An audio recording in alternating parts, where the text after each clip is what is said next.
Look here, I've held my tongue long enough about the Kimmel-Trump clash that went on at the White House Correspondents' Dinner. I can't bite my tongue anymore on this one. Melania and Donald on a power trip here. They want to demand that Kimmel be fired by ABC, and I think that's absolutely ridiculous, especially from an administration that campaigned on the people having free speech, okay? This is just ludicrous. First of all, I'm not a big fan of Kimmel. I don't watch his show, but when I heard the joke, I got it already, okay? It was about the age difference, being that Melania is 24 years younger. It's like robbing the cradle, you know? Most people would frown down that kind of an age difference, but because they're in their 80s and 60s, it's okay for it now. This is just ridiculous.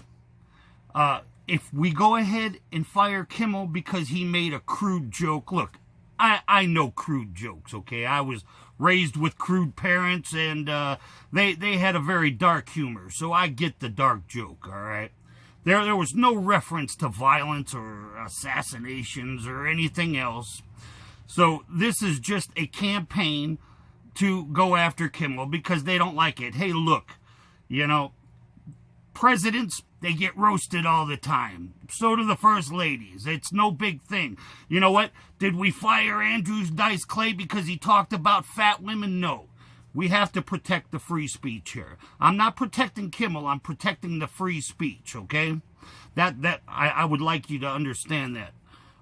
The fact of the matter is, you know what? Since when do we start taking orders from ex-Russian hookers, okay, that Donald decides to marry whenever he wants to be the Playboy of the Year, okay?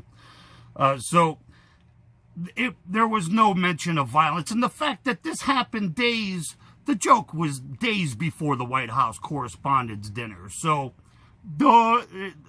this nut job, they just use that as a sensational kind of means to go after Kimmel. And we have to protect our free